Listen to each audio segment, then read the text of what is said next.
हाँ, तो बंगाल विभाजन आपका 1905 में हुआ था। ठीक है, अब देखिए कैसे बंगाल को विभाजन किया गया, दो भागों में तोड़ दिया गया। अब दो कौन से भाग हो गए, एक हो गया आपका पश्चिमी बंगाल और एक हो गया आपका पूर्वी बंगाल, पश्चिमी बंगाल एंड पूर्वी बंगाल। अब देखिए पश्चिमी बंगाल को में क्या क्या हो गया आपका, बंगाल, बिहार, उड़ीसा। क्या हो गया, बंगाल, बिहार और उड़ीसा, तीन राज्य याद रखिएगा। पश्चिमी बंगाल में कौन कौन सा लाया गया, और पूर्वी बंगाल में पूर्वी बंगाल और असम, पूर्वी बंगाल में और असम। अब देखिए ये इसमें क्या था, हिंदू जनसंख्या बहुल क्षेत्र था, किसमें, बंगाल में, बिहार में और उड़ीसा में। यहां पर क्या था, हिंदुओं की जनसंख्या अधिक थी। वही अगर बात करेंगे पूर्वी बंगाल की, तो यहां पर क्या था, मुसलमानों की संख्या अधिक थी, यहां मुसलमानों की संख्या अधिक थी। तो इस तरह से दो राष्ट्रों में तोड़ने का काम किया, किसको, बंगाल को। और ये काम कौन किया, कर्जन। उसने क्या हवाला दिया कि बहुत बड़ा एरिया है इसलिए हमको शासन करने में दिक्कत हो रहा है। लेकिन उद्देश्य क्या था, उद्देश्य था फूट डालो और शासन करो, हिंदू को अलग तोड़ दो, मुस्लिम को अलग तोड़ दो, दोनों को लड़ा दो और उसके बाद अपने आप ये क्या हो जाएंगे, खंडित हो जाएंगे। अब देखते हैं कुछ महत्वपूर्ण तथ्य कह रहा है कि 16 अक्टूबर 1905 से विभाजन लागू हो गया और विभाजन के फलस्वरूप बंगाल में एक संपूर्ण देश का रोध और विरोध की लहर फैल गई। यानी कि पूरे के पूरे बंगाल के साथ साथ पूरे देश में एक विरोध की भावना जागृत हो गई, हिंदुओं का मुस्लिमों के प्रति और मुस्लिमों का हिंदुओं के प्रति। 16 अक्टूबर 1905 को शोक दिवस के रूप में मनाया गया। यानी बंगाल में शोक दिवस के रूप में कब मनाया गया, 16 अक्टूबर 1905 को। रविंद्रनाथ टैगोर ने के आह्वान पर 16 अक्टूबर 1905 को रक्षाबंधन दिवस के रूप में मनाया गया। यानी उन्होंने कहा कि हिंदू या मुस्लिम हो, तोड़ने का काम कर रहा अंग्रेज ना, हम एक सूत्र में बंध के रहेंगे, हिंदू मुस्लिम को बांधेगा राखी और मुस्लिम हिंदू को बांधेगा, हम अलग अलग नहीं हो सकते। इसलिए रक्षाबंधन दिवस के रूप में मनाया गया था। और बाकी जो बंगाल में जो हो रहा था उसके कारण मनाया गया शोक दिवस। और उसी दिवस को रविंद्रनाथ टैगोर ने आह्वान किया कि नहीं, आज हम लोग मनाएंगे कौची, रक्षाबंधन दिवस। बंगाल विभाजन के अवसर पर रविंद्रनाथ टैगोर ने अपना प्रसिद्ध गीत अमार सोनार बांग्ला, अमार सोनार बांग्ला लिखा और यह गीत अभी भी बांग्लादेश की राष्ट्रगान है। बांग्लादेश की राष्ट्रगान क्या है, अमार सोनार बांग्ला। भालोभाषी वहां का लैंग्वेज है, कैसे हो, है ना। जुलाई 1905 में बंगाल विभाजन के आदेश किसने दिया था, तो लॉर्ड कर्जन ने। विभाजन वही चाहता था, तोड़ना वही चाहता था। अगला कह रहा है कि बंगाल विभाजन के आदेश लॉर्ड कर्जन ने 18, इसका शासनकाल देखिए कैसे से गया था, पूछता है 1899 से 1905 तक कौन रहा, कर्जन। कहीं कहीं 6 भी देता है जी। के द्वारा 1905 में दिया गया। बंगाल विभाजन की घोषणा 20 जुलाई 1905 को हुई थी। बंगाल विभाजन की घोषणा कब हुई, 20 जुलाई 1905 को दी गई तथा 16 अक्टूबर 1905 को प्रभावी हुआ, उस दिन से लागू हो गया। आदेश दिया बट लागू हुआ बाद में। ठीक है, सन 1911 में दिल्ली दरबार में वायसराय लॉर्ड हार्डिंग के द्वारा बंगाल विभाजन को निरस्त किया गया। देखिए अगर देखेंगे तो इसके अनुसार यहाँ लिखा हुआ गलत है, लॉर्ड हार्डिंग द्वितीय था। कौन था, लॉर्ड हार्डिंग द्वितीय। लेकिन मैंने आप लोगों को बार बार एक चीज बताया है कि अगर ऑप्शन में लॉर्ड हार्डिंग द्वितीय की जगह लॉर्ड हार्डिंग भी देता है तो आप उसको चेकआउट करके आएंगे। और ये बहुत ही महत्वपूर्ण प्रश्न है, 2 बार हमको दरोगा में प्रश्न मिला है, 2 बार दरोगा में मिला है प्रश्न। इसलिए आप लोग क्या करेंगे, इस विशेष फोकस करेंगे कि लॉर्ड हार्डिंग द्वितीय नहीं है तो Lord Hardinge is a right answer. ठीक है, कट जा रहा है, इधर किया, इधर।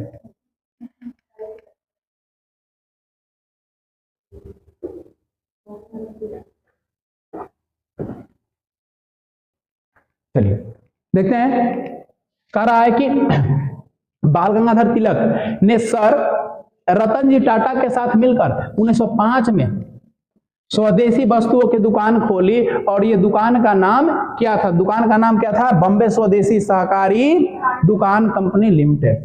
ठीक है, किनके साथ मिलकर, रतन जी टाटा के साथ। किसके साथ, रतन जी टाटा के साथ, है ना। अभी बेचारे मर गए, मरे ना, कुछ ही दिन पहले मरे हैं।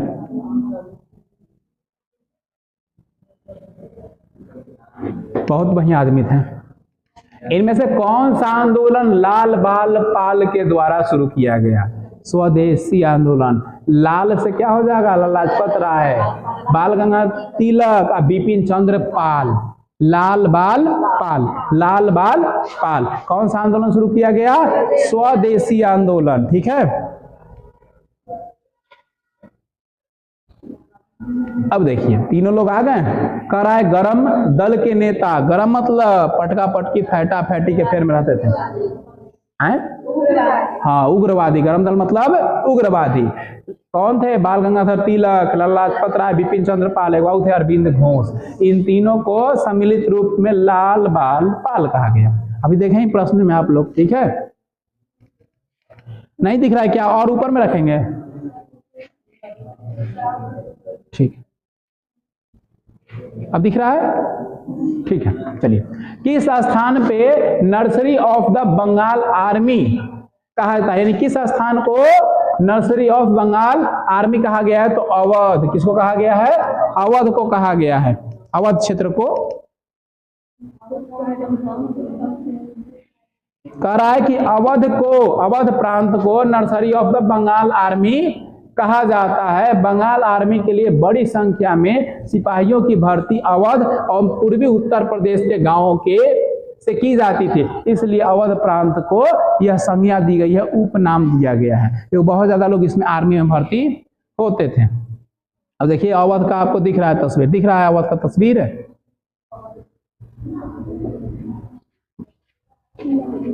अगला कह रहा है कि बंगाल में स्वदेशी आंदोलन के दौरान बनाए गए तिरंगे झंडे में कौन कौन से रंग थे? तो लाल हरा पीला, लाल हरा पीला। RGB होता है प्राथमिक colour, RGB red green blue. तो क्या हो जाएगा? RGP। क्या हो जाएगा? ये है ना रेड ग्रीन और अच्छा हाँ RGY। येलो मतलब पीला, पी मतलब पीला नहीं, वाई मतलब है ना येलो। तो RGY हो जाएगा। किसके झंडे में था? स्वदेशी आंदोलन के झंडे में था। ठीक है,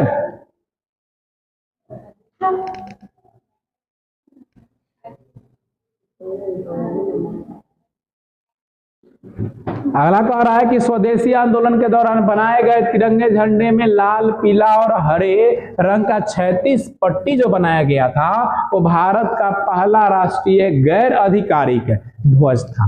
क्या था? गैर आधिकारिक ध्वज था, जो 7 अगस्त 1906 को पारसी बागान चौक, जिसको ग्रीन पार्क कहते हैं, पारसी बागान चौक को क्या कहते हैं? ग्रीन पार्क, कलकत्ता, जो कि अब कोलकाता हो गया, ठीक है, में फहराया गया था। यानी 7 अगस्त 1906 को ही फहराया गया था झंडा। अब देखिए पहला राष्ट्रीय ध्वज 1906 में ऐसा था, फिर दूसरा राष्ट्रीय ध्वज ऐसा हो गया है ना 1907 में, और तीसरा राष्ट्रीय ध्वज कैसा होगा 1917 में, है ना। देखिए ब्रिटेन का यहाँ पे लगा हुआ, चांद तारा भी लगा हुआ है।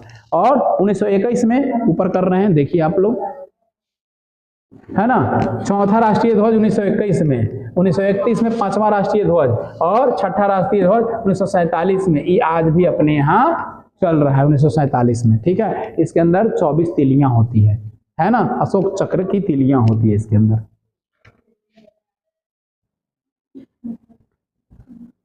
स्वदेशी आंदोलन की शुरुआत भारत में कौन सा बंग भंग विरोध आंदोलन से हुआ? स्वदेशी आंदोलन किससे हुआ? बंग भंग, बंगाल विभाजन आंदोलन हो रहा था, उसी के उपरांत ये हुआ है।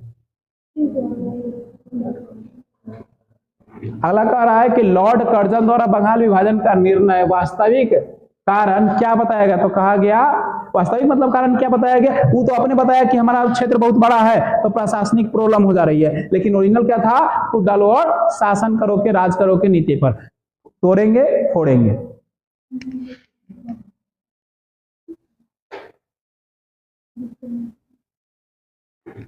कह रहा है कि 20 जुलाई 1905 को लॉर्ड कर्जन ने बंगाल विभाजन की घोषणा की, लेकिन आधिकारिक तौर से लागू कब हुआ? 16 अक्टूबर 1905 को प्रभावी हुआ, और इतिहास में इसे बंग भंग के नाम से जाना जाता है। और इसका उद्देश्य क्या था? फूट डालो और राज करो, शासन करो।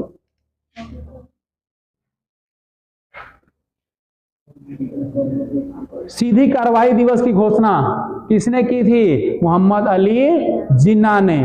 इसको क्या कहते हैं? पाकिस्तान का राष्ट्रपिता कहते हैं। हाँ, पाकिस्तान के राष्ट्रपिता कहलाता है नहीं?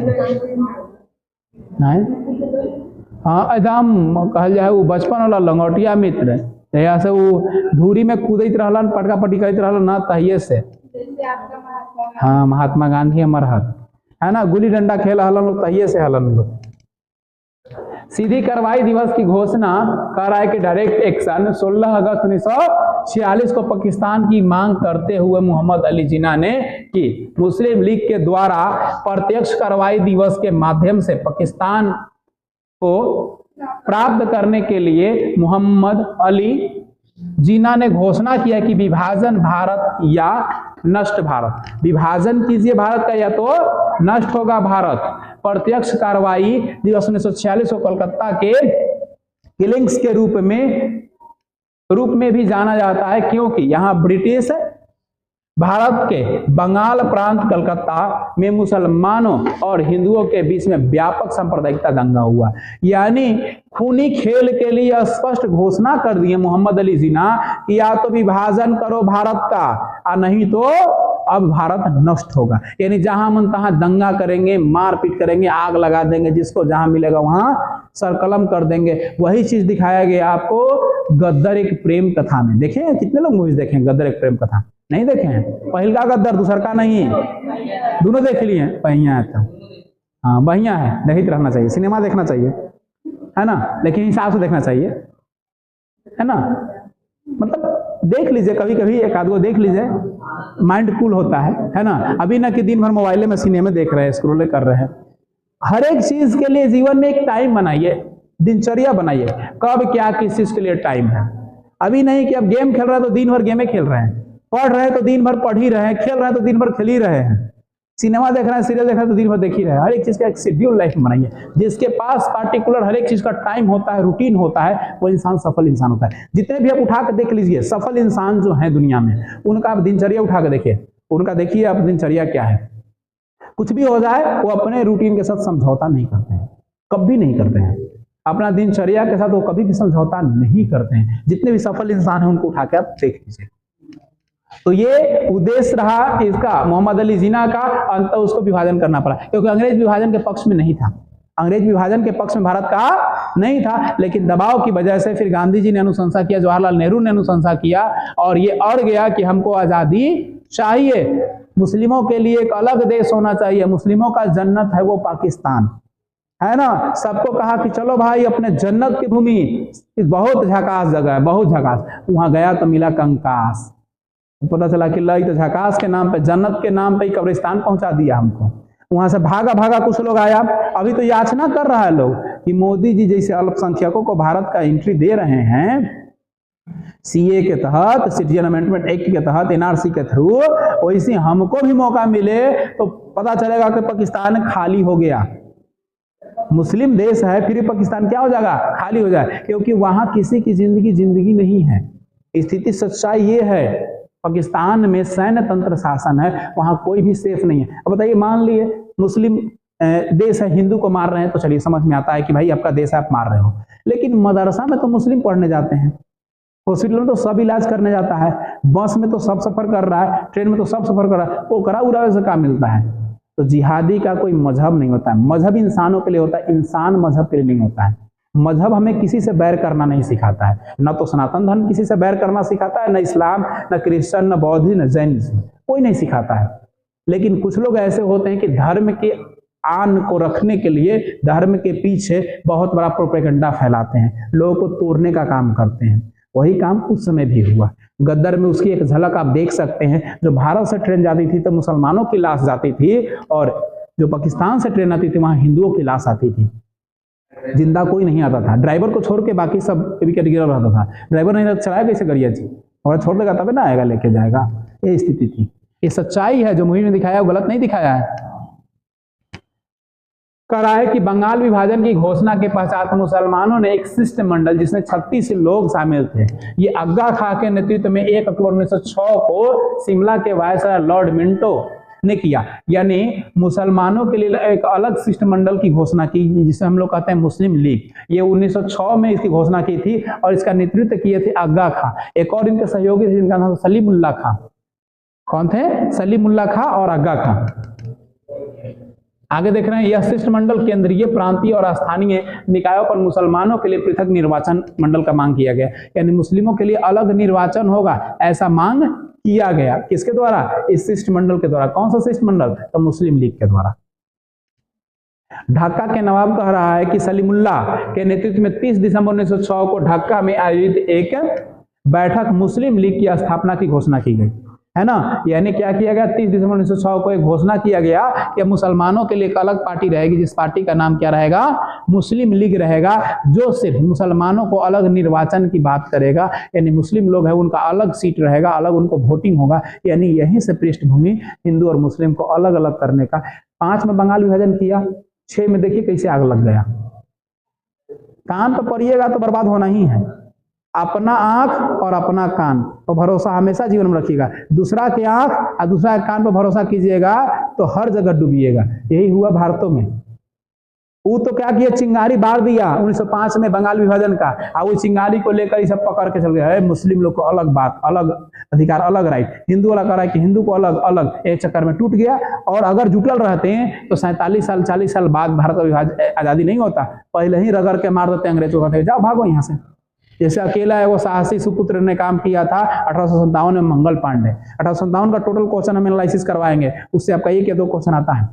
आपका टॉपिक भी है जो बिहार पुलिस का सिलेबस में देखिएगा, 1857 की क्रांति एक आपका दिया हुआ टॉपिक, उसका टोटल क्वेश्चन हम करवा देंगे। ज्यादा क्वेश्चन नहीं है, 15 से 20 मिनट लगेगा, टोटल क्वेश्चन उसका हो जाएगा। पीडीएफ भी आप लोग को हम शेयर कर देंगे, उसका भी हम बना लिए थे। तो 1906 में क्या किया गया? आगा खां, ढाका के नवाब सलीमुल्लाह और यहाँ के मोहसिन उल मुल्क के नेतृत्व में किया गया। किसका मांग किया गया? मुस्लिम लीग का। मोहम्मद अली जिन्ना ने 1913 को मुस्लिम लीग में भी शामिल हुआ। मोहम्मद अली जिन्ना जो थे 1913 में किसमें शामिल हो गए? मुस्लिम लीग में शामिल हो गए। पहले कौन थे? सलीमुल्लाह खां और आगा खां ही थे। अब पाकिस्तान का नामकरण कब गढ़ा गया? तो 1933 में कि एक देश होगा जिसका नाम होगा पाकिस्तान। पाकिस्तान का शब्द जानते हैं? बहुत अच्छा होता है। पाक का हो जो स्थान, पाक, पाक के दामन, यानी जिसका दामन, जिसकी छवि, जिसके विचार बहुत ही अच्छा हो, वैसा स्थान हो। लेकिन उसका जस्ट अपोजिट होता है ना। नाम है बहुत बढ़िया, लेकिन काम क्या है? आतंकवाद को पैदा करना, हिंदू मुस्लिम को मारना, है ना। वहां महिलाओं के साथ अभद्र व्यवहार करना, लोगों को टॉर्चर करना, जिसको सर कलम कर देना, जिसको मन इसको अपहरण कर देना, आतंकवादियों को पैदा करना, पनाह देना, दूसरे के प्रति गलत भावना रखना, ये आज इसकी परिभाषा है ना। यानी जस्ट अपनी परिभाषा से उल्टा काम कहा, है ना। यही बोला कि हम जो कहते हैं सो करते थोड़े हैं, जो नहीं कहते हैं वही करते हैं। नाम जो है उसका जस्ट अपोजिट करता है। 1933 में नाम इसका रखा गया। कह रहा है कि मुसलमानों के लिए एक पृथक राज्य के रूप में पाकिस्तान शब्द का सर्वप्रथम कैम्ब्रिज विश्वविद्यालय के छात्र चौधरी रहमत अली, याद रखिएगा, पाकिस्तान शब्द को नामकरण किसने किया? तो कौन थे? चौधरी रहमत अली। कौन थे? चौधरी रहमत अली नाम था इनका। 1933 में गढ़ा मतलब नामकरण सोचा। नाउ आर नेबर शीर्षक वाले अपने पंपलेट मतलब प्रचार करने वाला, है ना, रहमत अली ने पाकिस्तान शब्द को अखंड भारत के कुछ प्रांतों को तोड़कर निर्माण किया। यानी एक ऐसा पंपलेट बनाया, उस पंपलेट में क्या किया? भारत के कुछ भाग को तोड़ करके और एक नक्शा बनाया। और किसका बनाया? वो पाकिस्तान का बनाया। मुसलमानों के लिए सर्वप्रथम पृथक राष्ट्र का विचार अभिव्यक्ति की प्रस्ताव 1930 में मुस्लिम लीग ने इलाहाबाद के अधिवेशन में किया। और उसके अध्यक्ष कौन थे? मोहम्मद इकबाल ने अधिवेशन में उसमें के अध्यक्ष थे, मोहम्मद इकबाल ने रखा। और पाकिस्तान का निर्माण 14 अगस्त 1947 को भारत विभाजन के फलस्वरूप ही हुआ। यानी पाकिस्तान आजाद कब हुआ? 14 अगस्त को हुआ। इसका अधिवेशन कौन किया? मोहम्मद इकबाल ने किया 1930 के इलाहाबाद के अधिवेशन में। लेकिन इसका नामकरण कौन किया? चौधरी रहमत अली। याद रखिएगा, ये सब बहुत महत्वपूर्ण पॉइंट है। पीडीएफ भी हम साझा कर देंगे आप लोग को। मुस्लिम लीग की स्थापना 1906 सलीमुल्लाह आगा खां। कहाँ में है? ढाका। स्थापना कहाँ हुआ? मुस्लिम लीग का स्थापना ढाका में हुआ। मुस्लिम लीग की स्थापना कर रहा है कि नवाब सलीमुल्लाह के नेतृत्व में 30 दिसंबर 1906 को बांग्लादेश की राजधानी कहाँ? ढाका में हुई। मुस्लिम लीग 1908 में हुए अमृतसर अधिवेशन में तीसरा अधिवेशन जो था मुस्लिम लीग का। 6 में हुआ, 7 में हुआ, 8 में हुआ तीसरा अधिवेशन। ये लोग अपना अलग अधिवेशन स्टार्ट कर दिया। मुसलमानों के लिए पृथक निर्वाचन का मंडलन की मांग की गई और 1909 में मार्लो मिंटो सुधार द्वारा स्वीकृति प्रदान किया गया। मार्लो मिंटो योजना 1909 में पढ़े हैं संविधान की पृष्ठभूमि में। 1909 के मार्लो मिंटो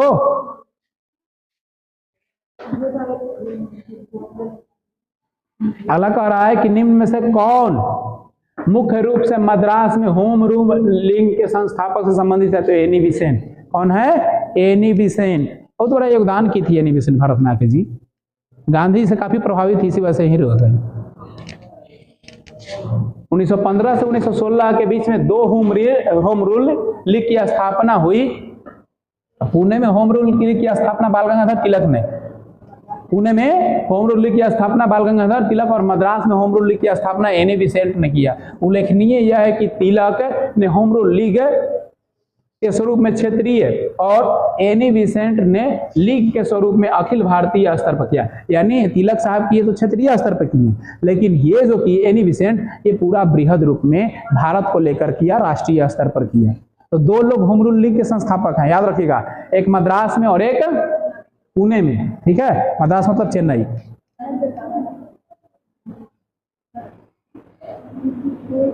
अब देखिए 1916 में होम रूल। प्रथम विश्व युद्ध के समय प्रथम भारतीय प्रतिक्रिया थी कि जो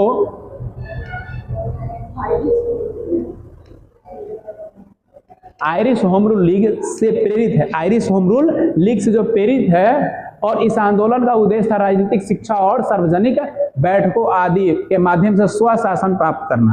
अब देखिए, ये अभी देखिए है आप लोग, Annie Besant Madras home rule league की स्थापना जो बृहद रूप में की भारतीय स्तर पे, लेकिन बाल गंगाधर तिलक किए तो पुणे में किए, और ये क्षेत्रीय स्तर पर की, ये ज्यादा बृहद रूप में नहीं किए। दोनों का 1916 में ही हुआ था।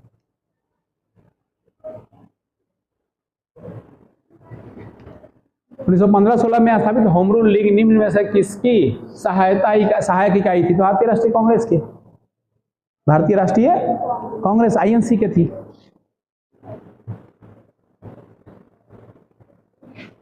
अगला नौजवान सभा की बात करेंगे।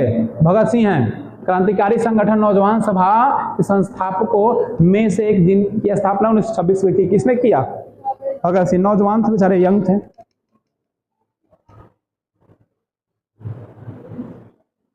क्रांतिकारी कह रहा है कि संगठन नौजवान सभा के संस्थापक 1926 में की गई। इस संस्था के संस्थापक कौन थे?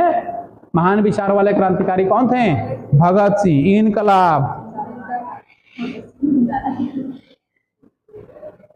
इनको बेचारों को बहुत टॉर्चर किया गया था। इनके पर एक हम कहानी बनाए हैं। एक कहानी मेरे पुराने वाले चैनल जीत सर ऑफिशियल पे आपको मिल जाएगा, जीत सर ऑफिशियल में मिल जाएगा। इनकी जो हाँ गोली चलाए थे वो उसलिए अरेस्ट नहीं हुए थे। अरेस्ट हुए थे ये लोग नेशनल असेंबली में बम फेंके थे, इसके लिए हुए थे। ठीक है, तो जेल में इनके साथ कितनी प्रताड़नाएं की जाती थी, उनकी पूरी जिंदगी और जेल के अंदर क्या क्या हुआ था। एक कोई वर्मा जी थे, उनके साथ मतलब रहे थे, उनके मित्र थे, उनको बाहर निकाल दिया गया था मरने, उनको मतलब मारने से पहले, मतलब फांसी देने से पहले उन्होंने सारी आप बीती घटनाओं को एक बुक में लिखा था। उसी के आधार पे हमने उस कहानी को एक वीडियो के माध्यम से दर्ज किया था, मतलब मैंने खुद बोला था और बताया था। आप लोग देख सकते हैं, जीत सर ऑफिशियल पे वो कहानी आपको मिल जाएगी। निम्नलिखित में से कह रहा है कौन एक प्रसिद्ध क्रांतिकारी कार्यकर्ता और हिंदुस्तान सोशलिस्ट रिपब्लिकन एसोसिएशन के नेता थे? तो चंद्रशेखर आजाद है ना। जब इनको पहला बार अंग्रेजों का पकड़ा था तो इतना कोड़ा मारा, हर एक कोड़ा के साथ नाम इनसे पूछा गया। नहीं, शुरू में जेल में जब ले जाया गया तो जेल में पूछा गया तुम्हारा नाम क्या था? आजाद। तुम्हारे पिताजी का नाम क्या है? स्वाधीनता। देश तुम्हारा कहाँ है? तो भारत। तो अंग्रेजों खिसी आ गया, जो जज था वो खिसी आ गया, की तरह पूछ रहे हैं क्या तू बता कुछ रहा है। तो क्या किया कि 100 कोड़ा मारने का उनको सजा दे दिया। हर एक कोड़ा के साथ वंदे मातरम करते करते बेचारे बेहोश हो गए। बोले कि आज के बाद अंग्रेज तुम्हारा पकड़ नहीं सकता है। अंग्रेज फिर उनको छोड़ दिया। जीतते जी उनको अंग्रेज ने इतना दहशत था कि अपने आप को गोली मारे थे कि अंग्रेज से जिंदा नहीं पकड़ाएंगे। अपने मित्र को बचाने के लिए और लोगों को बचाने के लिए अपने आप को गोली मार लिए थे। और इस अवस्था में बैठे हुए थे पेड़ की छांव में। देखिए वर्ल्ड ट्रेड कुछ पार्क है, कुछ होगा आगे जी के पार्क का, उस पार्क में बेचारे बैठे हुए थे। अंग्रेज सब सामने है, गोली चला रहा है, फिर भी किसी को हिम्मत नहीं है ना कि चंद्रशेखर आजाद के पास चले। इतना डर था, बहुत बलिष्ठ, ऐसे दबा दबा कितना अंग्रेज के मार दिए थे। तो अंग्रेजों ने बहुत डरता था, गोली मारने के बाद भी नजदीक नहीं गया था सब, इतना डर था उनका।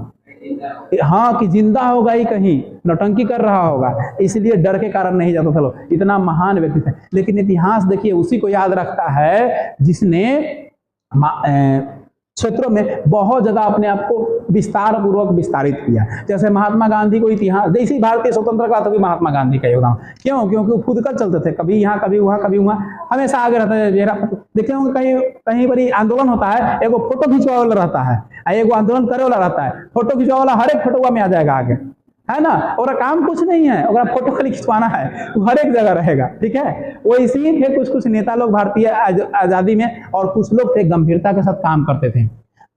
आप कहीं नहीं देखे होंगे, मतलब आजादी के संग्राम में चंद्रशेखर आजाद का नाम बहुत कम। सुभाष चंद्र बोस का नाम नहीं सुने होंगे, जबकि आर्मी का दिन सुभाष चंद्र बोस है। भगत सिंह का जो योगदान था वो सिर्फ अंग्रेजी हुकूमत को इंग्लैंड तक नींव को हिलाने के लिए अपने आप को फांसी पर चढ़ा दिया। महात्मा गांधी ऐसा आदमी कि एक शब्द बोल देते कि भगत सिंह को फांसी नहीं होना चाहिए, भगत सिंह लास्ट में जो जेलर था वो बोला कि महात्मा गांधी अगर एक शब्द बोले होते इतना बड़ा अपराध नहीं है, और वो खुद बैरिस्टर थे, अगर चाहते तो अगुवाई कर सकते थे, इन लोगों को बचा सकते थे, लेकिन नहीं बचाए। वैसे लोगों को दफन कर दिया गया। आपके देश के प्रथम प्रधानमंत्री जानते हैं कौन बनने वाले थे? सरदार वल्लभ भाई पटेल। लेकिन मोह भंग जो था, मोह जो जुड़ा हुआ था गांधी जी और नेहरू जी में, ये लोग बनने नहीं दिए। अगर वो इंसान अगर देश का आपका प्रधानमंत्री बना होता, आपकी देश की रूपरेखा अलग होती। जब जाकर डीप में पढ़िएगा ना ये सब थेसिस लिखा हुआ लोगों का, तब समझ में आएगा कि क्या था और क्या दिखाया गया और क्या करवाया गया। आज जैसे होता है ना, कहा जाता है कि परिवारवादी का राजनीतिक होता है, जातिवाद का राजनीतिक होता है, सब अपने खानदान में के चाहता है कि बनाए। कौन ऐसा पार्टी है जिसमें कि परिवारवाद की राजनीति में? एक को पार्टी के नाम बताइए तनी, एक भी पार्टी के नाम बताइए। नीतीश जी को कहा जाता था कि नहीं होंगे, अब बेटों के लेके चले आए, बेटों के राजनीति में लेके आ रहे हैं ना जी। कौन ऐसा पार्टी है? मोदी जी के तो औलादे नहीं है, तो बातें नहीं उनका कहना है ना। लेकिन अमित शाह का है ना जी, अपन बेटवा के लेके आया ना। वो भी कोई राजनीतिक पार्टी जो है ना अपने खानदान को नहीं लेके आएगा, हो ही नहीं सकता है। क्यों? क्योंकि उसको बनाया हुआ, उसके नाम पर वोट मिल जाएगा, वो बन जाएगा सांसद, मंत्री, विधायक बन जाएगा, कुछ बन जाएगा। तो पहले भी चीज थी, ऐसा नहीं कि आज गंदी राजनीति है, पहले भी गंदी राजनीति थी। पहले आपके पास जानकारियां कम थी, आपके पास न्यूज नहीं पहुंच पाते थे, आप उतना पढ़े लिखे नहीं थे। आज सब चीज आधुनिकता है, चंद सेकंड में सब चीज मिल जा रहा है, जानकारी मिल जाए। इसलिए जानते हैं हम लोग कि ये चीज है। आए दिन मर्डर क्राइम पहले से ज्यादा हो रहा है। कल परसों घटना है, कल ही की घटना है, फिर मर्डर हुआ, होते रहेगा, फिर रुकने वाला नहीं है। लॉ एंड ऑर्डर सिस्टम, सबको पता है कि कानून कितना लचीला है। तमाम गवाहों और सबूतों को रखते रखते रखते रखते 10 साल गुजर गया, साबित होने में तो बोले बेल पर बड़ी दुजरवाऊ मर्डर करेगा, फिर घुसेगा। ऐसा है प्रोफेशनल किलर का क्या काम है? सिनेमा में आप लोग देखते होंगे, रियल में भी वैसे लोग हैं। 1000, 10,000, 5,000, 20,000, 50,000, 1 लाख के लिए लोग को मार दे रहे हैं। खिलौना हो गया है मर्डर, कोई मतलब ही नहीं है। पुलिस प्रशासन से डर नहीं है, कानून से डर नहीं है, किसी से डर नहीं है। डर रहेगा तब ना, तनी उसका तनी उंगली काट काट के अलग अलग करके वीडियो बनाओ तो तनी। कोई अगर मर्डर करता है, एकदम प्रूफ हो गया कि मर्डर करता है, उसको सजा दो ऐसा कि रूह कांप जाए देखने वाले के। एक उंगली काटो पहले गोड़ हाथ के, फिर बाह काटो तनी, और उसका वीडियो बना के सोशल मीडिया पर डालो। देखो कल से कोई मर्डर करेगा, कोई अपराध करेगा, डरे नहीं है। तू जानता है कि 20 साल जेल में रहेंगे तो 20 साल में तो हम करोड़पति बन के जेलों में से आ जाएंगे। यहाँ रोडपति है, जेल में 20 साल लगा रह गए तो करोड़पति बन के आ गए। अब सिद्ध होगा तब ना, सिद्ध होने में काफी टाइम लगेगा। तो बोले फिर 2-4-5 विकेट गिराएंगे, लाखों रुपया फिर कमाएंगे, बेल पर बहरी आ जाएंगे। समस्या ये है, डर कहां से आएगी? डर होना बहुत जरूरी है, डरे नहीं है कानून में आज। याद रखिएगा, Hindustan socialist republican association, Chandrashekhar Azad, ये लोग बम बनाए थे दरवाजा तोड़ने के लिए। इनके ऊपर भी कहानी बताएंगे, फिर लंबा चौड़ा कहानी हो जाएगा। बेचारे का हाथ फट गया था बम में, एथी में जो तोप था ना, तोप में एक जगह लीकेज था, हाथ फट गया था, एक आदमी मर भी गए थे। बहुत लंबी चौड़ी लोग के दास्तान है। थेथिस पढ़िएगा ना, इतिहास जो इसे पढ़ रहे हैं ना आप, इतिहास जो थेथिस के आधार पर पढ़ रही है, कहानी के आधार पर ना, नहीं भूलिएगा। हमको भी हिस्ट्री नहीं आता था, हमको भी, अरे किताब तो मिल ही जाएगा बाबू, भूलिएगा तब तो। हमको हिस्ट्री, ज्योग्राफी, इकोनॉमिक्स कुछ नहीं आता। जब 2013 में कंपटीशन में गए थे तो बाबर पढ़ाया गया पहला बार। हम बोले हैं ये कुछ पढ़ा रहे हैं, हम ही सब पढ़ के आए, आर्किमिडीज के सिद्धांत, ओम के नियम का पढ़ के आए हैं, आई पढ़ाया जा रहा है। तो कहे कि कुछ पढ़े कुछ समझे में ना आवे, तब सर जी हमने के पढ़ाए कि हिस्ट्री ज्योग्राफी बेवफा, शाम पढ़ो सुबह सफा, है ना। हिस्ट्री ज्योग्राफी जो है बेवफा है, शाम को पढ़िएगा सुबह सफा हो जाएगा, इसलिए सुबह शाम दोनों टाइम पढ़ना पड़ेगा। कहें कि कैसे पढ़ना, तरीका बताइए। तरीका बताएं, संघर्ष किए, अध्ययन किए, तब आर्ट्स को जाने। आर्ट्स मतलब कौन सी, गोल बट्टा सन्नाटा, जाके मेहनत किए, अब साइंस हो गया डल, आर्ट्स हो गया बढ़िया। जिसको आप टाइम दीजिएगा वो आपका बेहतर चीज होगा, टाइम पर निर्भर करता है। चंद्रशेखर आजाद के नेतृत्व में करा सितंबर 1928 को दिल्ली के फिरोज शाह कोटला मैदान में हिंदुस्तान सोशलिस्ट रिपब्लिकन एसोसिएशन की स्थापना की गई। इस संगठन का उद्देश्य भारत में एक समाजवादी गणतांत्रिक राज्य की स्थापना करना था, और यह एक लोकतांत्रिक संगठन था जिसमें बहुमत का महत्व दिया गया। और आपको पता होना चाहिए कि अगर सुभाष चंद्र आपके भगत सिंह किसी से प्रभावित थे तो सबसे ज्यादा प्रभावित थे वो चंद्रशेखर आजाद से। चंद्रशेखर आजाद से वो बचपन में, भले सिनेमा में दिखाया गया, बचपन की एक कहानी है, जब जलियांवाला बाग हत्याकांड हुआ था उसमें भगत सिंह बहुत छोटे थे, तो उनके घर परिवार से चाचा लोग मारे गए थे उसमें। तो एक दिन उनकी माता और उनके दादाजी खेत में रोप रहे थे बीज, तो पूछे अपने दादाजी से, सच्ची घटना है, भले सिनेमा दिखाया गया, पूछे कि क्यों रोप रहे हैं। बोले कि एक बीज रोपेंगे ना तो ढेर सारा बीज से फल निकलेगा, एक से एक आदमी का पेट भरेगा, लेकिन बहुत सारा निकलेगा तो बहुत सारे लोग खाएंगे। तो क्या किए, घर में उनके क्रांतिकारी लोग थे, चाचा उचे पापा ऊपर, गोली एगो मांगे कि हमको गोली दीजिए, एगो गोली, आ गोली लेके चले गए कहाँ, जलियांवाला बाग में, और जाके रोप रहे थे। तो इनकी माता जी इनका पीछा करते हुए कहाँ ही जा रहा है कहाँ, तो पहुंच गए जलियांवाला बाग में, देखे कि खन के आ रोप रहा है गोली। तो बोले कि हई क्या कर रहा है तुम, बोले कि गोली रोप रहे हैं। तो गोली क्या नहीं रोप रहा है, तो गोली ही चलते रोप रहे हैं कि बाबा आज खेत में रोप रहे थे बीज, और बोले कि बीज में से ढेर सारा फल निकलेगा, ढेर लोग खाएगा, तो ये वो गोली है ना, रोपेंगे तो ढेर सारा गोली होगा तो आजादी में काम आएगा। सोचिए एक छोटा बच्चा का सोच कितना बड़ा था।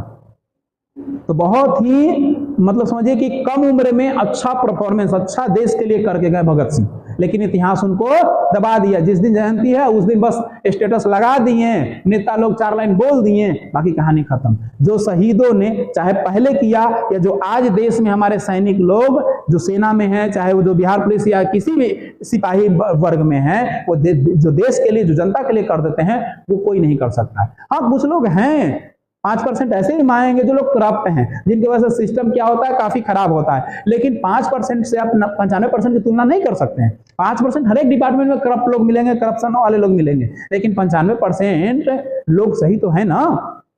तो ये काफी मतलब इनका योगदान रहा, और इनसे सबसे ज्यादा चंद्रशेखर आजाद से अगर कोई प्रभावित थे तो आपके भगत सिंह थे।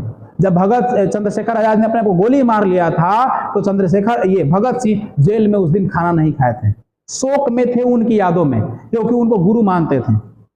उन्होंने ही उनको क्रांतिकारी की शिक्षा दी थी, बहुत बड़ा योगदान रहा उनके जीवन में। जब निजी लाइफ में घुसिएगा वो लोग को तो पता चलेगा कि बहुत बड़ा स्ट्रगल, ऐसा नहीं है कि आज नाम उन लोग का हो रहा है तो वो लोग बहुत ही सुखी संपन्न परिवार से होंगे, उनके जीवन में बाधाएं नहीं आएंगी, उनका घर परिवार नहीं रोका होगा, उनको भी रोका गया था, लेकिन उनकी जिद बड़ी थी। जब तक आपका जिद बड़ा नहीं होगा, जब तक आपको लक्ष्य नहीं मिलेगा, जिद बड़ा होना बहुत जरूरी है। 1931 में इलाहाबाद के अल्फ्रेड पार्क, हाँ यही अल्फ्रेड पार्क है, कह रहे थे ना कोई पार्क है, अल्फ्रेड पार्क नाम था, ठीक है। अल्फ्रेड पार्क में पुलिस से लड़ते हुए निम्नलिखित में से किस क्रांतिकारी ने खुद को गोली मार ली? चंद्रशेखर आजाद। बढ़िया गोली, जितना गोली रखे तो सब में बढ़िया चुने कि भ्रष्ट नहीं होगा, और अपने आप को क्या कर लिए, वो गोली मार लिए। फिर भी अंग्रेजों को इतना डर था कि नहीं भाई चंद्रशेखर आजाद जिंदा है, क्योंकि उनकी बाजुओं में इतनी ताकत थी कि जिसको भी ऐसे दबा लेते थे उनका प्राण छोड़ने से पहले वो छूटने वाले नहीं है, बहुत मजबूत थे। सोहन सिंह भकना 1913 में संयुक्त राज्य अमेरिका में भारतीयों द्वारा स्थापित किया गया गद्दर पार्टी का, कौन सी पार्टी का? गद्दर पार्टी का। आप लोग पढ़े होंगे सेंट फ्रांसिस लाला हरदयाल, वो भी थे, वो दूसरा थे। सैन फ्रांसिस्को में किए थे। ये आपको किए थे संयुक्त राज्य अमेरिका में किए थे, गद्दार पार्टी। ठीक है, 2 गद्दार पार्टियां थी। देखिए ना, दोनों दिखा रहे हैं, चिंता मत कीजिए ना। सोहन सिंह भाकरा 1913 में संयुक्त राज्य अमेरिका में भारतीयों द्वारा स्थापित गद्दार पार्टी के पहले अध्यक्ष बनाए गए। गद्दार पार्टी समाचार पत्र है जिसका प्रशासन लाला हरदयाल किया करते थे। यही लाला हरदयाल की बात कर रहे हैं ना आप, लाला हरदयाल किया करते थे। ठीक है, वो पहले अध्यक्ष के रूप में थे। ठीक है, 6 भाषाओं में प्रकाशित होता था। 1913 में गद्दार पार्टी की स्थापना भी की गई। ये समाचार पत्र था गद्दार पार्टी, जो 6 भाषाओं में प्रकाशित होती थी, लेकिन इसका काफी बड़ा प्रभाव रहा स्वतंत्रता संग्राम में। इसीलिए कहा गया लोग कि एक पार्टी बना लीजिए। तो लाला हरदयाल ने क्या किया, 1913 में एक पार्टी की रचना कर दी। संयुक्त राज्य अमेरिका में सैन फ्रांसिस्को में, कहा, सैन फ्रांसिस्को में किया गया था। इस दल के अन्य नेता रामचंद्र और बड़कतुल्ला, रास बिहारी बोस, राजा महेंद्र प्रताप और मैडम भिकाजी कामा थी। ये लोग एक रूम में रहते थे, वहीं प्रेस छपता था, लेकिन अंग्रेज लोग वहां भी पहुंच गया था। अन्न में आनंद फानन में ही लोग को सारा प्रेस को जलाकर भागना पड़ा था। सारा जो पत्रिका वगैरह था ना अंग्रेजों के विरुद्ध, तो सबको जला के अंत में वहां से इनको भागना पड़ा था। बोल नहीं दिए तो अशरफ को।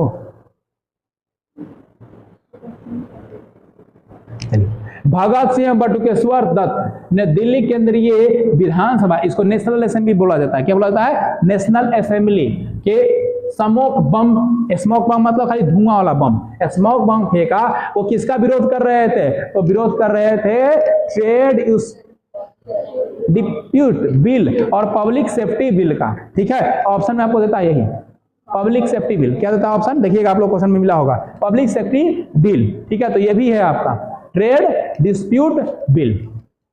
किसने, भगत सिंह बटुकेश्वर दत्त। भाग सकते थे ये लोग, लेकिन बम फेंकने के बाद भी वहां इनकलाब जिंदाबाद, भारत माता की जय, जय हिंद, वंदे मातरम का नारा जोर जोर से लगा रहे थे। क्यों, क्योंकि उस समय असेंबली में इंग्लैंड से बहुत सारे लोग आए हुए थे और ये बात लोगों तक पहुंचाना था, इंग्लैंड तक, कि भारतीय अंग्रेजी शासन से खुश नहीं है, इस बिल का विरोध करते हैं। और इसी बिल पर क्या हो रहा था, वहां पे बातें चल रही थी, और इसीलिए इन लोगों ने क्या किया था, ऐसे घटना को कारित किया था। बेल आसानी से मिल जाती, बाहर आ जाते गांधी जी चाहते तो। लेकिन गांधी जी क्यों ईगो में हो गए, तो गांधी जी थे अहिंसा के पुजारी, और ये लोग कैसा थे, हिंसा। तुम एक थप्पड़ मारेगा, हम एक फैट मारेंगे।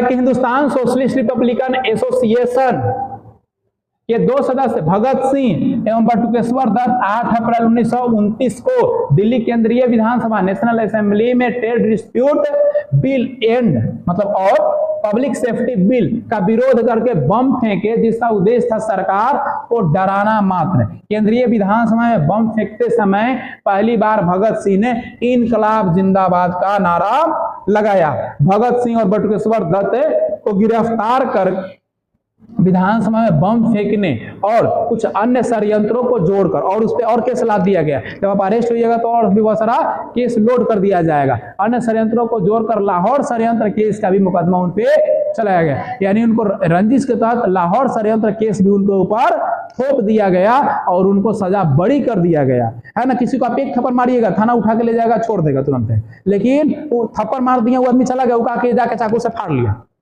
कि हाँ हमारा चाकू से मार कर लेना है, तब का लग जाएगा, हाफ मर्डर का चार्ज लग जाएगा, है ना।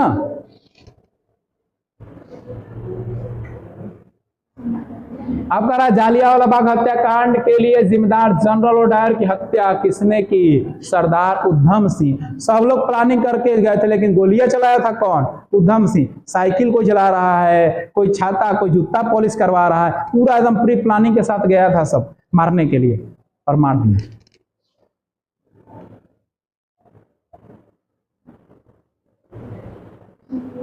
कह रहा है कि जालियांवाला बाग हत्याकांड 1919 में 21 वर्ष के पश्चात 13 मार्च 1940 को लंदन के कह रहा है कि काक सटन हॉल में सरदार उधम सिंह ने जालियांवाला बाग हत्याकांड के जिम्मेदार गवर्नर माइकल ओडायर यानी जनरल ओडायर भी कह सकते हैं तो गोली मार दी और 21 जुलाई 1940 को उन्हें फांसी दे दिया गया। 31 जुलाई 1940 को उन्हें क्या कर दिया गया, फांसी दे दिया गया।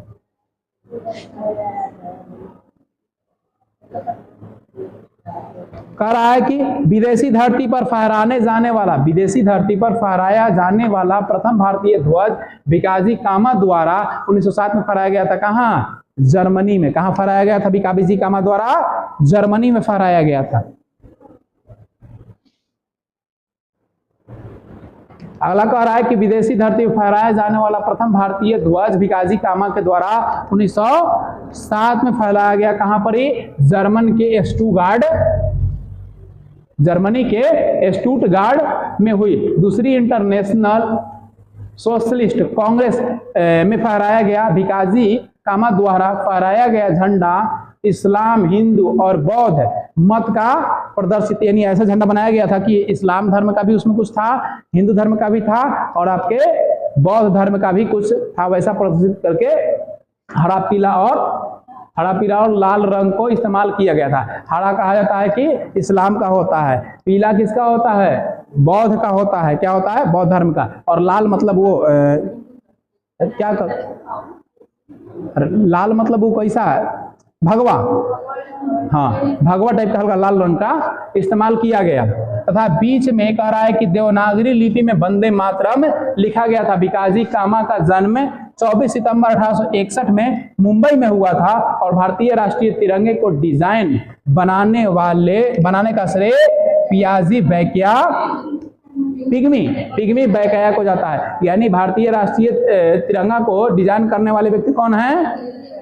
पिग्मी बैकिया। 1906 में भारत का पहला राष्ट्रीय ध्वज पारसी बागान स्क्वायर कोलकाता में फहराया गया। कहा गया? स्क्वायर कोलकाता में फहराया गया। क्या? अगला देखिए, गद्दार पार्टी लाला हरदयाल। कहां? San Francisco. कब? 1913।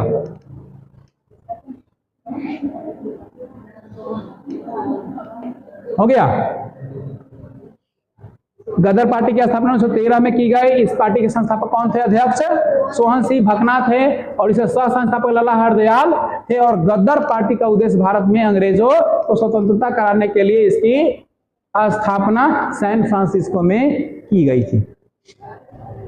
अध्यक्ष थे वो, लेकिन संस्थापक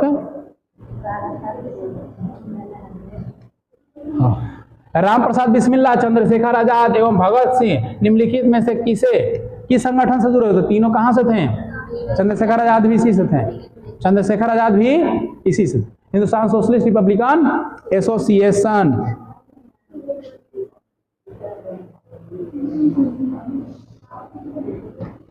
हिंदुस्तान सोशलिस्ट रिपब्लिकन एसोसिएशन के क्रांतिकारी संगठन थी जिसकी स्थापना राम प्रसाद बिस्मिल्लाह ने की थी। सचिदानंद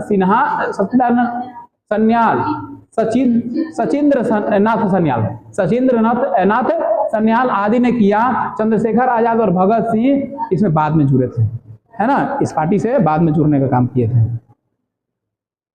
राम प्रसाद बिस्मिल्लाह को फांसी दी गई थी। काकोरी ट्रेन डकैती में लूट लिए थे लोग। यहाँ पर एगो चद्दर छूट गया था और चदरवा जहां भी धुलाई होता था ना, वो चदरवा पर जिसका धुलाई होता था वो लिख देता था, स्टिकर लगा देता था। वो स्टिकरवा डायरी में मिल गया और वहां से पता चल गया कौन कौन था लोग। एगो को धरा, मारा, कूटा, तो सबके बारे में बक दिया। अब बक दिया तो बेचारे धरा गए तो फांसी चढ़ा दिया।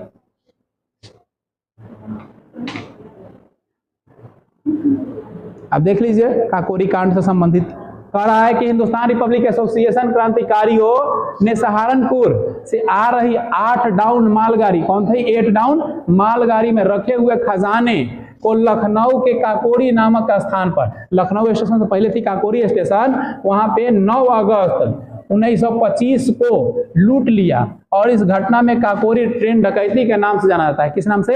काकोरी ट्रेन डकैती के नाम से जाना जाता है। और इस कांड को चंद्रशेखर आजाद, इस कांड में चंद्रशेखर आजाद भागने में सफल हुए और 29 क्रांतिकारियों पर मुकदमा चलाया गया। उसके पश्चात 4 अभियुक्तों को उत्तर प्रदेश के विभिन्न जिलों से फांसी दे दी गई। यानी उत्तर प्रदेश के प्रमुख जिलों से उन्हें फांसी देने वाले में कौन कौन थे? तो गोरखपुर जेल में दिया गया, फैजाबाद में, नैनी, प्रयागराज और गोंडा। क्रांतिकारी कौन कौन थे? राम प्रसाद बिस्मिल्लाह थे, अशफाक उल्लाह थे, रोशन लाल थे और राजेंद्र लाहिड़ी थे। ये सभी लोग थे इसमें।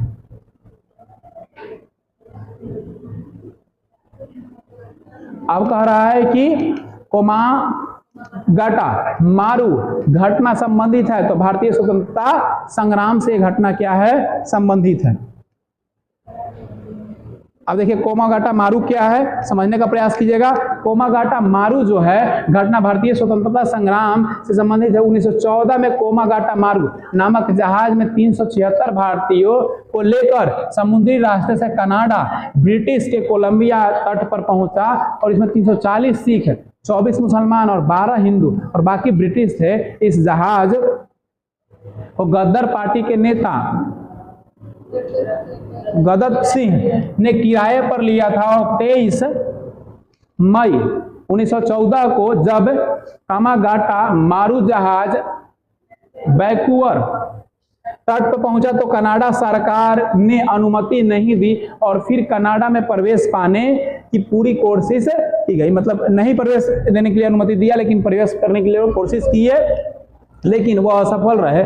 फलतः 23 जुलाई 1914 को जहाज वापसी यात्रा शुरू की गई और 27 सितंबर 1914 को जहाज हुगली है ना, हुगली बंदरगाह पर पहुंच गया। यानी उस जगह से वापस लौटने की क्रिया को ही क्या कहा गया, कामागाटा मारू कहा गया। जो जहाज था वो जहाज नहीं पहुंच पाया।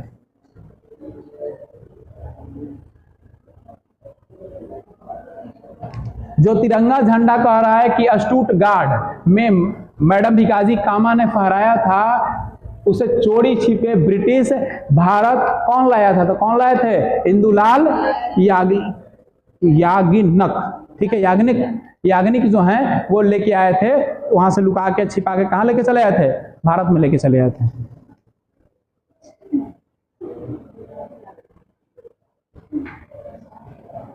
उन्नीस 1907 में कहा है कि मैडम भिकाजी कामा ने विदेशी भूमि पर पहली बार राष्ट्रीय झंडा को फहराया, जिसे इंदुलाल याग्निक भारत लेकर आए। और इंदुलाल याग्निक एक भारतीय स्वतंत्रता विद्यापीठ के संस्थापक थे और योजना भी बनाई थी कि 1923 में महात्मा गांधी के साथ उन्हें भी जेल में बंद कर दिया गया था और उन्होंने अपनी पूरी संपत्ति महागुजरात सेवा ट्रस्ट को दान कर दिया। यानी गुजरात में सेवा करने वाला एक ट्रस्ट था महागुजरात ट्रस्ट, उसे क्या कर दिया था, दान कर दिया था।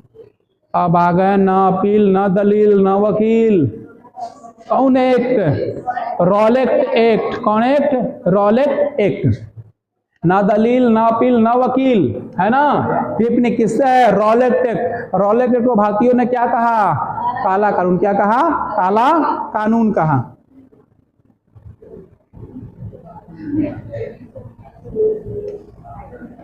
रॉलेट एक्ट मार्च 1919 में पारित किया गया, जिसका उद्देश्य था उभर रहे राष्ट्रीय आंदोलनों को कुचलना।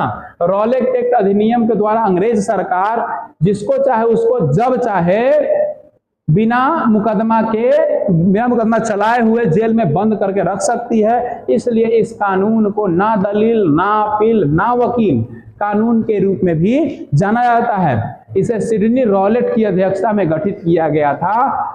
सेडिसन समिति की सिफारिश के आधार पर इसे बनाया गया था। याद रखिएगा, सेडिसन सिफारिश समिति, सेडिसन समिति के सिफारिश पर सिडनी रॉलेट ने यह कानून लाया, जिसका नाम था रॉलेट एक्ट, काला कानून।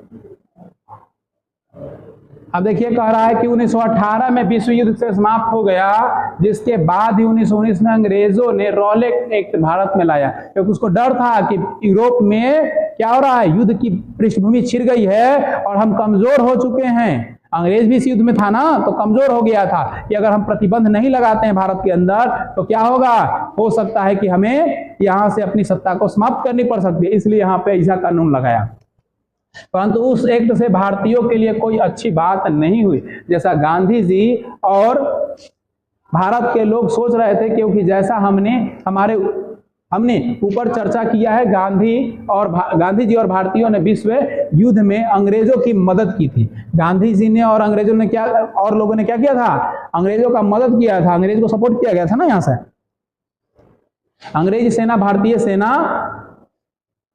अंग्रेजी सेना में भर्ती होने के लिए प्रोत्साहित दे रहे थे ताकि विश्व युद्ध के बाद अंग्रेज भारत के लिए कुछ अच्छे कदम उठाएं। ऐसा नहीं हुआ। लोगों ने ख्वाब देखा कि भाई हम अंग्रेज को सपोर्ट कर रहे हैं तो अंग्रेज हमारे साथ भी अच्छा काम करेगा, लेकिन भूल गए कि उसका कहना था कि हम जो वादे करते हैं वो कभी पूरा नहीं करते हैं, वादा करते ही हम तोड़ने के लिए। ये अंग्रेजों की फिलॉसफी थी, हम वादा करेंगे लेकिन वादा तोड़ेंगे, करेंगे लेकिन पूरा नहीं करेंगे। ये अंग्रेजों का फिलॉसफी था। बिना अपील, बिना दलील, बिना वकील का कानून। महात्मा गांधी किस अधिनियम के विरोध में लोगों को 6 अप्रैल 1919 को एक दिन के लिए अहिंसा विरोध दर्शन के लिए कहा था? तो कौन सा? रॉलेट के लिए। अहिंसा से काम होता है। यहाँ डंडा लाठी लेके चलिए अंग्रेज पर की। 1900 फरवरी 1919 में सत्याग्रह सभा की स्थापना किसके द्वारा की गई थी? मोहनदास करमचंद गांधी। गांधी जी के पूरा नाम है, गांधी जी के पूरा नाम है मोहनदास करमचंद गांधी। रॉलेट एक्ट करा है कि 1919 में महात्मा गांधी जी ने काला कानून कहा, जबकि मोतीलाल नेहरू ने इसे बिना वकील, बिना दलील कानून कहा। ठीक है, और इसके विरुद्ध गांधी जी ने क्या किया? सत्याग्रह सभा की स्थापना की। सत्याग्रह सभा की स्थापना गांधी जी के द्वारा किस कानून के विरुद्ध? रॉलेट एक्ट के विरुद्ध। अब आते हैं जालियांवाला बाग हत्याकांड। 13 अप्रैल 1919 को हुआ था यह घटना, है ना। जांच के लिए भारत सरकार ने किस आयोग का गठन किया था? तो भारत में अंग्रेजी सरकार ने हंटर कमेटी का गठन किया था। कौन सी कमेटी का? हंटर कमेटी का। हंटर आयोग या हंटर कमेटी भी देता है।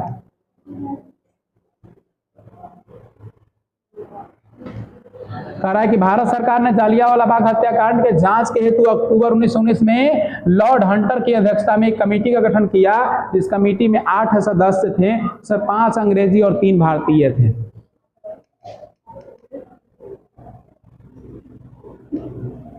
जालियांवाला बाग घटना से संबंधित में कुछ निम्नलिखित कथन है, इसमें गलत कौन है? जालियांवाला बाग हत्याकांड चौरी चौरा हत्याकांड के बाद हुई थी, जिसे प्रदर्शनकारियों ने एक बड़ा समूह पुलिस के साथ भिड़ गया था। सही है? नहीं है। असहयोग आंदोलन के बाद हुआ था चौरी चौरा हत्याकांड। 5 फरवरी 1922 को हुआ, लेकिन 12 फरवरी को असहयोग आंदोलन को रोक दिया गया था। तो गलती आंसर कौन है? ए।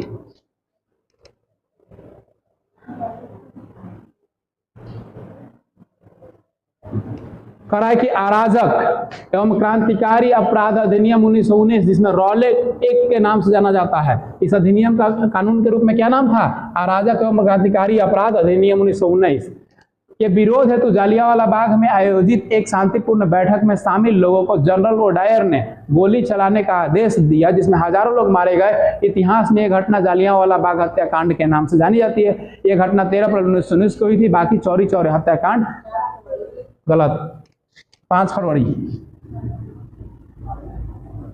को 12 फरवरी को बंद कर दिया गया था सहयोग। 5 फरवरी 1922। अब देखिए यहाँ पे देरा जालियांवाला बाग हत्याकांड हुआ क्यों? ठीक है, तो कह रहा है कि पंजाब में 2 लोकप्रिय नेता, जिनका नाम था डॉक्टर सत्यपाल और डॉक्टर सरफुद्दीन किचलू, को गिरफ्तार कर लिया और जनता में आक्रोश तेज हो गया। कई जगह हिंसक कार्रवाई भी हो गई, यानी हिंसा मतलब झड़प हो गई। अमृतसर में 13 अप्रैल 1919 को शाम 5 बजे जालियांवाला बाग में विशाल जनसभा रॉलेट एक्ट के लिए बुलाया गया, जिसमें सत्यपाल आदि के बारे में भाषण चल रहा था। तभी सैन्य अधिकारी ब्रिगेडियर जनरल रोगिनाल्ड डायर, इसका अधिकारी के नाम है, ने फौज द्वारा भीड़ पर गोलियां चलाने का आदेश दिया। इसमें कम से कम 1500 लोग मारे गए और वैसे सरकार मतलब लगभग 1500 लोग मारे गए। वैसे सरकारी आंकड़े के अनुसार मारे गए लोग संख्या मात्र बताई गई कितनी? 379 और घायलों की संख्या बताई गई 1200, है ना। जालियांवाला बाग हत्याकांड नरसंहार भारत में, उसमें वायसराय कौन था? चेम्सफोर्ड। याद रखिएगा कौन था? Chelmsford, Lord Chelmsford. देखिए गोली चला रहा है, हाँ फोटो है। कैसे खींचा जाता है? कैमरा के पलट दीजिएगा, नहीं तो कैमरा डाल दीजिएगा कुकर में और 2 सीटी मरवा दीजिएगा। नहीं था कैमरा, ऐसे मुंह ढक के कैमरा ऐसे लगा के तब खींचे वाला था उस समय, पर्दवा नहीं गिराने वाला कैमरा के आगे, आप लोग नहीं देखे होंगे। जालियांवाला बाग हत्याकांड के समय पंजाब प्रांत में लेफ्टिनेंट गवर्नर माइकल ओडायर, देख रहे हैं क्या नाम है, माइकल ओडायर, जनरल ओडायर, कौन कौन डायर है ना, ये डाइन ओडायर है, जिसकी हत्या 1940 में उधम सिंह ने कर दी थी लंदन में जाके ठोक दी इसको। जालियांवाला बाग नरसंहार के समय भारत का वायसराय कौन था? लॉर्ड चैम्सफोर्ड था। ब्रिटिश सरकार ने जालियांवाला बाग हत्याकांड के जांच के लिए हंटर कमेटी 1919 की स्थापना की, जिसके अध्यक्ष कौन थे? जीसी हंटर ने इसकी स्थापना की। हम लोग आधा पढ़ चुके हैं, अभी और भी इसमें बचा हुआ है जो कि हम लोग पार्ट 2 में पढ़ेंगे।